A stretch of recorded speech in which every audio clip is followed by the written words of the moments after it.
Hey guys, Hector here from HeartstockKettlebell.com, and I'm just going to be breaking down the deadlift that I had from this past TSC.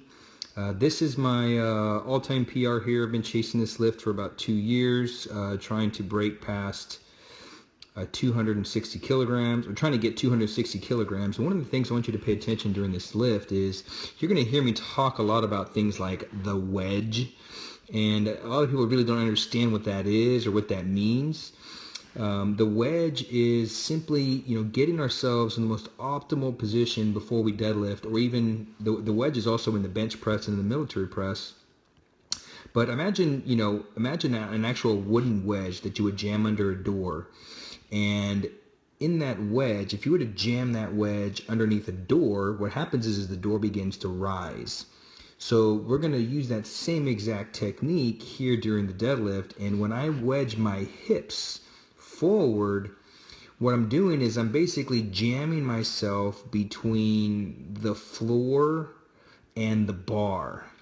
And what's going to happen is if you position yourself properly and you wedge, you get really strong with the wedge, the weights should actually pop up off the floor.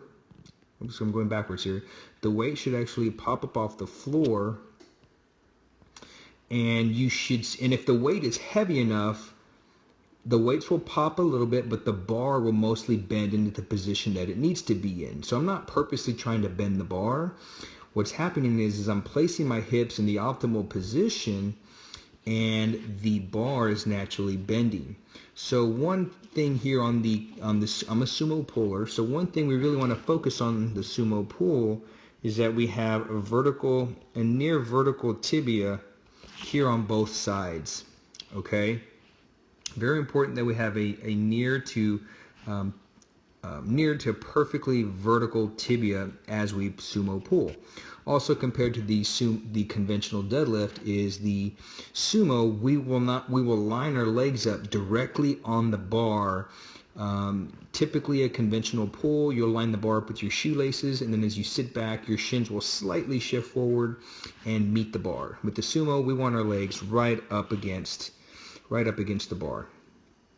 So I'm getting myself set up here, okay, my shins stay vertical, and then you notice as soon as I jam myself into this position right here, you're going to notice, this is actually a really good angle here, you're going to notice the plates almost, you see I've got 1, 2, 3, 4, I've got 5 plates on the bar. These are all 25 kilo plates except for the plates on the end.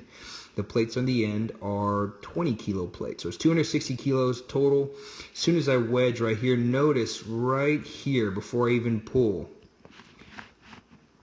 Notice right here. Oops, let me see if I can highlight this here. Notice right here.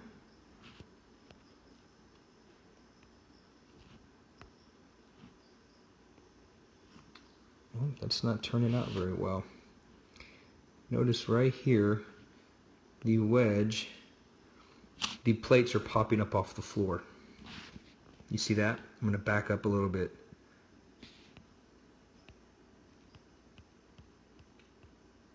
So notice my hips stay high, okay? My hips stay high. I'm not dropping my hips down, okay? My hips stay really high. So I'm not dropping my hips down to the floor. My hips stay right where they're at. And as soon as I wedge into position, bang, there you can see right here.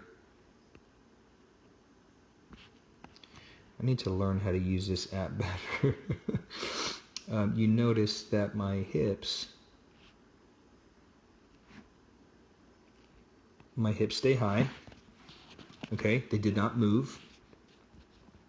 My chest is upright. Okay, and you notice that the plates are already moving up off the floor. All right, so just to back up a little bit, I'm going to jam to the position. Here we go. Bang, weights pop off the floor right there. So what I've done here is I've put myself in the most optimal position and gained the most leverage over the bar.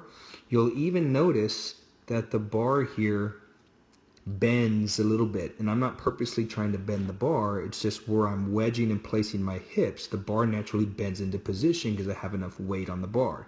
If I had like 50% of my max on the bar, the weights would actually completely pop up off the floor before I even pull. So why is this important? When I wedge here and these weights pop up off the floor, I have successfully taken off a huge chunk of weight off of the bar. So if you look at those, it looks like those first 4 plates are no longer touching. The only plates that's touching are the outside 20 kilo plates.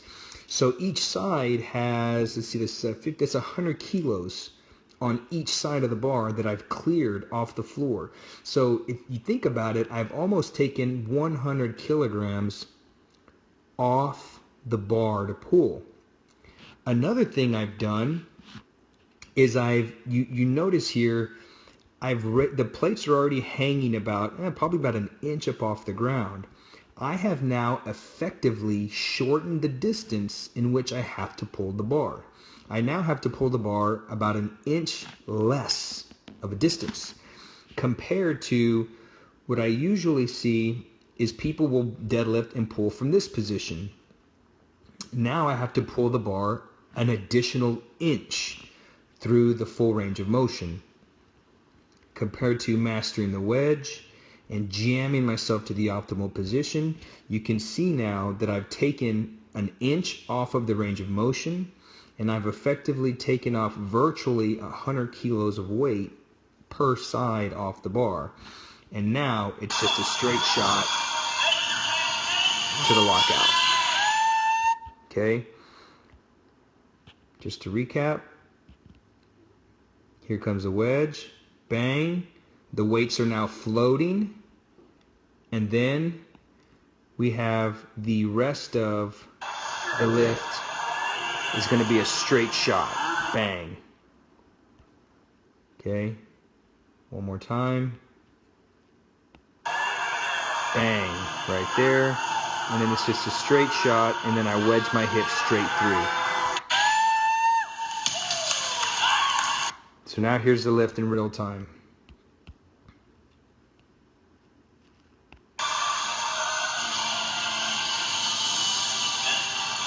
Wedge, drive to full lockout, bar down. So hopefully guys have a better understanding of what the wedge is, and whenever I talk about the wedge, exactly what it is, what I'm doing and what I'm trying to accomplish. So if you guys are liking these videos, please subscribe to my YouTube channel. I'm constantly posting different technique videos on kettlebell lifting, on barbell lifting. You can also follow me on my business Facebook page, my first and last name, Hector Gutierrez Jr. And I cover a lot of my training tips and ideas. So again, guys, I greatly appreciate you guys following my videos. If you are enjoying them, please subscribe to my YouTube channel and stay tuned for the next video.